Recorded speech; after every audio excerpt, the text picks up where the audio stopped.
So movement from a school day, which has an inherent structure and a great deal of predictability that is just inherent to the school setting, to a virtual learning setting where children are at home, poses a lot of challenges for children in general, but particularly for children with ADHD.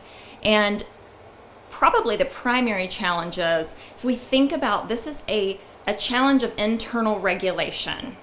Well, I really need external regulation in order to help me attend and focus and stay on track during the school day. So things that really help in a school setting are, we have a structure, we have a bell system that orients me and gives me a cue to when I need to stop doing this and move on to something else. Not to mention that teachers and paraprofessionals and assistant teachers are present in the classroom to give me cues to help me get back on track if I tend to get distracted or if I get off track. Those things are not necessarily going to be in place in a home setting, which is understandable because it's home. And now parents are in this challenging position of having to implement school in the home setting, which is something that we really haven't done very much before, other than the end of the year last year when it was just kind of sprung on us. And so there are a lot of pieces that we can put in place to make this more feasible and more effective for children who have ADHD. But the biggest challenge is just home is not regulated. It is not structured. And so we're going to have to sort of artificially impose some sort of structure on a virtual learning day. And if I had to prioritize the top 3 things that I would say parents really need to be doing or thinking about setting up during this time period, the number 1 would be find a space that is only for learning. A space that is away from the bedroom, it is away from distractions. Find a distraction-reduced setting in your household, whether it is a desk in a dining room or a little nook that you've carved out just specifically for learning. You know, in a child's experience, school is where I do my learning, and that's only what it's designed for. And at home, we do so many other things that can really pull us in several different directions. So if we make a space that is only for learning, we don't do anything else here, this is just for my school day, it really helps kind of set the stage for learning for children. So we also need to think about that space being fairly distraction reduced. So we don't want to put it right in front of the television. We don't want to put it right by our other siblings. And this is really challenging because some parents are trying to work from home and educate multiple children at the same time. So it really takes some planning and some forethought. But we also want to think about the devices that they're on in this setting and making sure that there aren't distractions inherent in those devices.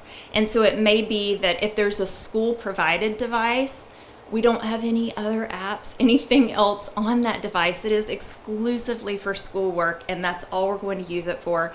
If that's not possible, if there's not a school-provided device, then consider using a website blocker so that during a certain portion of the day, there are certain apps and websites that can't be accessed because those are little distractions that are just under the surface, and they're so easy to access because what we're using is technology for education, and children are so used to multitasking and doing different things. So we can help them by reducing some of those distractions in that distraction-reduced education setting in the home.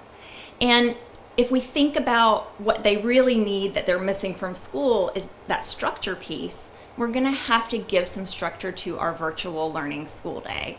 And so I would think about this as sort of 2 levels of structure. One is just an overarching schedule for the day. These are the things that we're going to do in the order that we're going to do them. We can anchor them with things like meals that happen every single day. And for younger children, we can have even a visual schedule so they know this is what I can expect for my day. It makes the day more predictable and it breaks it into manageable chunks.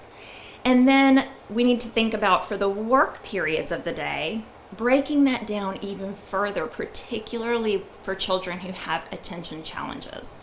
Because if we have an hour-long work chunk and a child is just trudging through and they're trying to get done, they're going to get distracted multiple times, and they're going to spend a lot of that time trying to pull themselves back to the task, and they're going to feel very frustrated and defeated.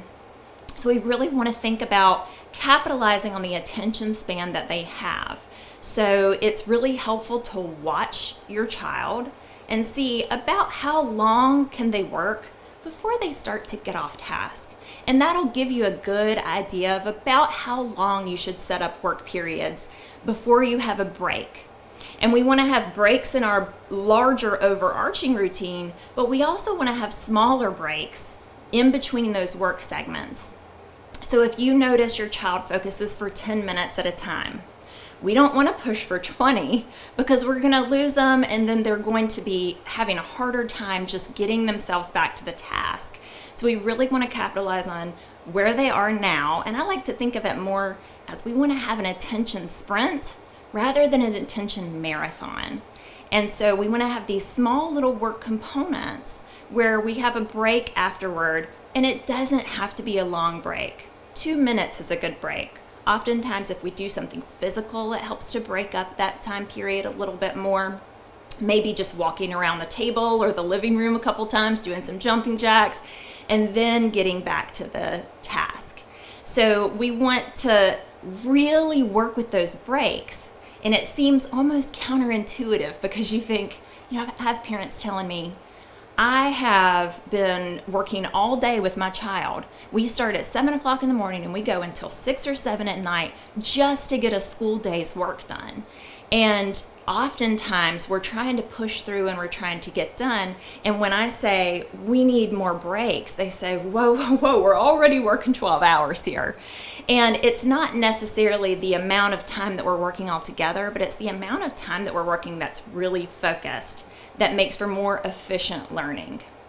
So if we give them breaks regularly and bigger breaks during our kind of overarching structured periods, smaller breaks during smaller work segments, we're going to get more done because they're actually going to be working during those time periods rather than trying to pull themselves back and getting frustrated because they're having difficulty staying on task.